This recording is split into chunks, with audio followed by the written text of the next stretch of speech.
There is a control risk and there is a detection risk. Sir audit करने के बाद भी सारे फ्रॉड, सारे एरर मिल गए, इसकी कोई गारंटी नहीं है, क्योंकि ऑडिट के भी अपने एक लिमिटेशंस है। उसको क्या बोलते हैं? इनहेरिएंट लिमिटेशन, मतलब बाय डिफॉल्ट। इनहेरिएंट को आप अपनी भाषा में क्या समझो? इनहेरिएंट मतलब समझता है ना, कुछ कुछ डिसीज जैसे डायबिटीज इनहेरिएंट डिसीज है, मतलब जो बेबी पैदा होता है उसको बाय डिफॉल्ट हो जाता है। अगर मम्मी को HIV रहेगा तो बच्चे को बाय डिफॉल्ट HIV हो जाता है, दैट इज इनहेरिएंट। तो वैसे ऑडिट में सालों साल बाय डिफॉल्ट कुछ क्या है? लिमिटेशन है। लिमिटेशन मतलब समझता है ना, मेरे हाथ ऐसे बांध के मुझको ऑडिट पे भेजते हो, मुझे बोलो, मेरे बच्चों को बोलो कि हॉकी वगैरह स्टंप वगैरह लेके जाओ ऑडिट पे, देखो कैसा कंट्रोल बढ़ा के देते हम, देंगे कि नहीं? अरे राखी को तो पहला भेजो, हाँ, कि मार राखी।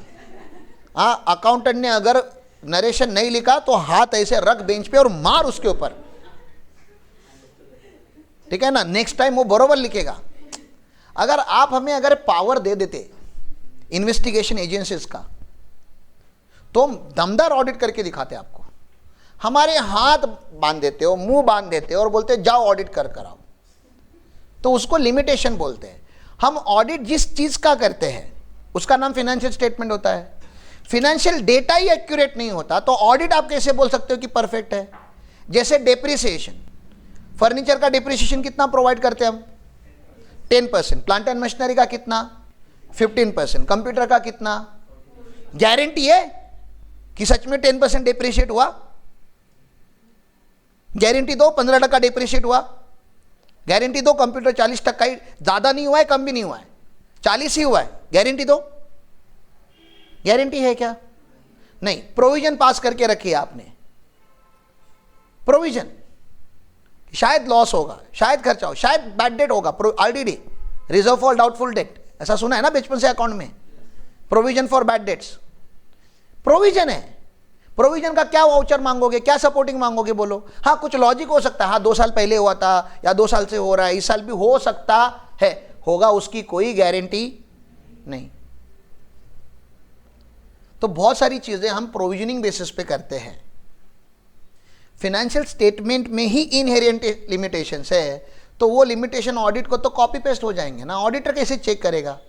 बनाने वाले को ही नहीं पता वो कैसे बना है, या उसके पास ही कोई सपोर्टिंग नहीं है, तो उस आइटम का मैं कैसे ही करूंगा? क्लोजिंग स्टॉक एस्टिमेटेड बेसिस पे कितने लोग डालते हैं क्लोजिंग स्टॉक? डालते हैं कि नहीं? आप लोग भी अकाउंटेंट हो, सच बोलो, डालते हो कि नहीं? क्लोजिंग स्टॉक का कोई ऐसा वैल्यू, देखो स्टॉक में जाके काउंट कर सकता है, क्वांटिटी काउंट सकता है, वैल्यू कैसे चेक करूंगा? आप बोलोगे परचेस प्राइस, अरे बाबा परचेस प्राइस तो ठीक है, लेकिन वो फीफो है, लीफो है, एग्जैक्टली वो फॉलो हो रहा है, इतना एक्यूरेटली नहीं फॉलो हो रहा है ना। हाँ, जिनके यहाँ पे बारकोड सिस्टम है उनके यहाँ पे प्रॉपर फॉलो हो रहा है, लेकिन मेजॉरिटी टाइम आपने छोटे मोटे एंटिटीज में तो आप क्लोजिंग स्टॉक कैसे डालते हो? विजय भाई को पूछ के, विजय भाई क्लोजिंग स्टॉक कितना डालने का, और मैं उसका ऑडिटर है। तुम समझो प्रॉब्लम क्या है, तुमने क्लोजिंग स्टॉक ही मन से डाला है, तो एज ऑडिटर मैं क्या कर सकता हूं अभी उसके ऊपर? तो these are the challenges that you should understand. तो आपने भले मन से डाला होगा, इसका क्या कर लो, MRL तो ले लो कम से कम एक, मैनेजमेंट रिप्रेजेंटेशन लेटर तो लो उसके लेटर हेड पे क्लाइंट के, कि सर आपका क्लोजिंग स्टॉक का जो डिटेल हो सकता है, जो बाइफर्केशन आप दे सकते हो, जितना दे सकते हो उतना दे दो, तो keep maximum document with you. लेकिन उसने MRL देने के बाद भी कोई गारंटी है क्या कि वही स्टॉक है? और तुम साला स्टॉक मांगते कब हो? 30 सितंबर पे तुम ऑडिट कर रहे हो 31 मार्च का। अब मैं 150 कंपनी का ऑडिटर है, तुमको क्या लग रहा है 150 कंपनी का मैं 31 मार्च पे जाके ऑडिट कर सकता है क्या? स्टॉक चेक करके आ सकता है क्या? प्रैक्टिकल है क्या? तो ये लिमिटेशन नहीं हो गया। लिमिटेशन मतलब समझते हो ना, मेरी मजबूरी है, मैं चाहता हूं ऑडिट अच्छा करूं, मैं नहीं चाहता कि मैं नहीं करूं, मैं चाहता हूं, लेकिन कैसे? पॉसिबल ही नहीं है, प्रैक्टिकली नहीं है। तो कुछ कुछ चीजें हमें एक्सेप्ट करनी पड़ती है। मुझे बताओ किसको किसको अच्छी वाइफ या अच्छा हस्बैंड चाहिए यहां पे? ये हाथ ऊपर करो, नहीं तो खराब मिलेगी। हाँ, अच्छा होता है क्या लेकिन मार्केट में? एडजस्ट करना पड़ता है ना। तो शादी के साथ क्या आते हैं? कुछ इनहेरेंट लिमिटेशंस आते हैं।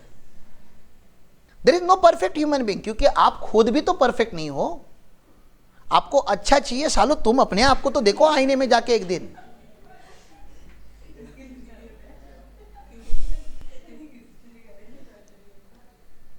ऑडिट का प्रोसीजर ही तुमने हमको बांध के रखा है। हमको आप बोलते हो सैम्पलिंग करो, सब चेक करने की जरूरत नहीं है। जब मैंने सब चेक ही नहीं किया तो मुझे क्या पता सब सही है कि गलत है। और मैं सब चेक कर भी लूंगा तो चुना लगाने वाले तो आप ही हो, जरूरी नहीं कि हर चुनाव में पकड़ पाऊं। तो इसलिए नेचर ऑफ ऑडिट भी एक लिमिटेशन है। ऑडिट इन्वेस्टिगेशन नहीं है। हम वहां पे नेगेटिव माइंड से नहीं जाते, नहीं जाना चाहिए कि चोरी हुई होगी यहाँ पे, ये सब चोर है। चोरी तो होते हैं, चोरी पकड़ने आए हैं, ऐसा आपका इन्वेस्टिगेशन माइंड नहीं हो। इन्वेस्टिगेशन माइंड कौन किसका होता है? जब मर्डर हो गया तो अभी इन्वेस्टिगेशन एजेंसी आके देखती है और देखती है कि मर्डर कैसे हुआ, क्यों हुआ, क्या किया। हम ऑडिट करने गए, हम अपना ओपिनियन देने गए कि आपका बिजनेस प्रॉपर चल रहा है नहीं चल रहा है, मतलब वो फाइनेंशियल स्टेटमेंट प्रॉपर है या नहीं है। हम खाली तो ये पॉजिटिव होगा तो हमें पॉजिटिव बोलना है, नेगेटिव होगा तो ही नेगेटिव बोलना है। लेकिन बहुत बार आप देखो ऑडिट पे जाने के टाइम आपका एटीट्यूड कैसे होता है, आज तो कफन बांध के निकला हूं, आज तो क्वेरी निकाल के ही आऊंगा, आज तो 2 लोगों का जॉब खाऊंगा ही खाऊंगा। नहीं, कभी कभी हमारा एटीट्यूड वैसे होता है। हाँ, अभी आप इंटरनल ऑडिट और एक्सटर्नल ऑडिट को मर्ज मत कीजिए। इंटरनल ऑडिट में सच में चोरी पकड़नी होती है, क्योंकि इंटरनल ऑडिट में मैनेजमेंट को पता होता है कि चोर कौन है।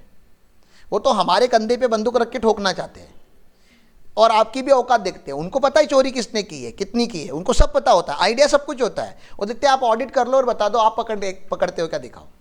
तो वहां पर तो हमें जाना पड़ता है विद दैट इंटेंसिटी की कुछ तो लोचा हुआ है, इसलिए मैनेजमेंट ने ऑडिट करने बोला है। हाँ, कुछ तो गड़बड़ है, क्या है वो बताते नहीं, बोलते सस्पेंस है, आप ढूंढ के दिखाओ।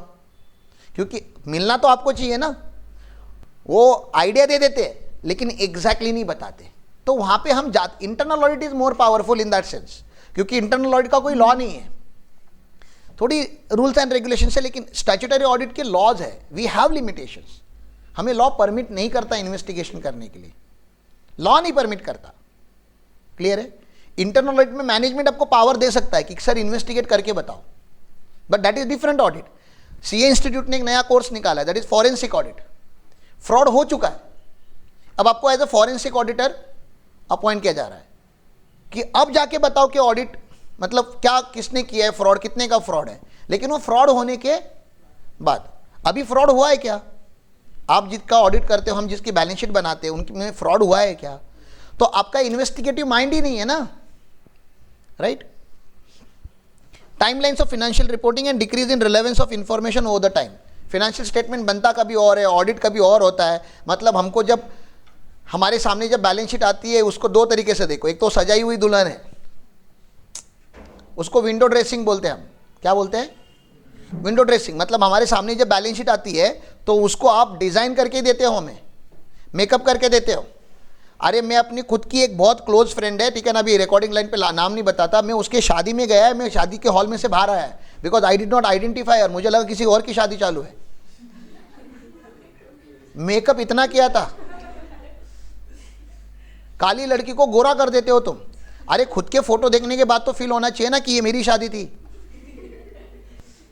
अरे मेकअप के 4-4 लेयर होते हैं। वो बात करने के टाइम पे एकदम हल्लो हल्लो बात कर रही थी, कहीं स्क्रैचेस ना आ जाए करके, यहाँ पे पीओपी लगाने के जैसा मेकअप। अरे उतना मेकअप नहीं करने का, आप समझ रहे हो ना, वो मेकअप और वो बैलेंस शीट। कल वो लड़की नहाएगी, हस्बैंड को पहली बार नहा के पहली बार देखेगी, मर ना जाए ना उधर हो कि कल कोई और आई थी आज कोई और है। तो बैलेंस शीट में वही होता है, बैलेंस शीट जैसे दिखता है वैसे होता नहीं है, और जो होता है वो दिखना चालू होगा तो उसकी शादी नहीं होगी, लोन नहीं मिलेगा।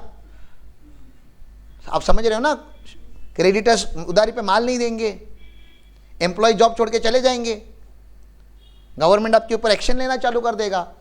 तो हमें सजा के ही देते हो एज अ ऑडिटर, और फिर हमें भी वही करना होता है, हाँ हाँ सब ठीक ही है। तो ये मिली भगत, और इसको ओपनली एक्सेप्ट करता है मैं कि पूरी इंडस्ट्री ऐसे चलती है। ये कहीं तो चेंज होगा, गवर्नमेंट हमें ज्यादा जब पावर देगी तो ये चेंज, अभी नहीं है हमारे पास पावर। दूसरा, हमारे सामने डेड बॉडी आई है, लिविंग एंटिटी नहीं है। दूसरा एग्जाम्पल, आप 24-25 में खड़े होके आप ऑडिट करते हो 23-24 का। ऑडिट लाइव बेसिस पे होना चाहिए ना, जो मर चुका है उसको क्यों हम जाके खोद रहे और देख रहे कि अंदर क्या है?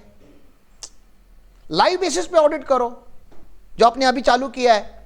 I appreciate compliance team, consultancy department का जो एक्शन अभी उन्होंने कुछ कंपनीज वगैरह डिस्ट्रीब्यूट करके लिए एंड देन दे स्टार्ट। तो ये लाइव ऑडिट होगा। ये अभी ऑडिट जो होगा वो कौन सा होगा? लाइव। पोस्टमार्टम नहीं है ये, मरने के बाद हम इन्वेस्टिगेट कर रहे हैं कि क्या हुआ था इसके साथ, ये बैलेंस शीट के साथ ऐसा क्या हो गया कि ये मर गई। आप लाइव बेसिस पे कर रहे हो, लाइव बेसिस पे पकड़ो। तो कुछ लिमिटेशंस ऑडिटर के भी होते हैं। समझ में आ रहा है आपको मैं क्या बता रहा हूं? ऑडिट करने के बाद भी हम फ्यूचर इवेंट को हम अभी प्रेडिक्ट नहीं कर सकते, हमें नहीं बताया ना प्रेडिक्शन का, हमको वो नहीं बताना, कुंडली देख के नहीं बताना क्या होने वाला है। तो दीज आर द लिमिटेशंस। 31 मार्च पे बैलेंस शीट टिक थी, 31 मार्च पे डेटर दिन जाता, पता चला अप्रैल में आके मर गया, या सितंबर में मर गया, या अक्टूबर में मर गया। डेटर था या 31 पे स्टॉक था, आगे जाके आग लग गई। फ्यूचर इवेंट को मैं पास में रिकॉर्ड नहीं कर सकता ना, मुझे पता भी है लेकिन फिर भी रिकॉर्ड नहीं कर सकता। हाँ, नोट लिख सकता हूं लेकिन रिकॉर्ड नहीं कर सकता, क्योंकि 31 मार्च पे तो आग नहीं लगी थी, आग बाद में लगी। तो वो सारी चीजें होती है।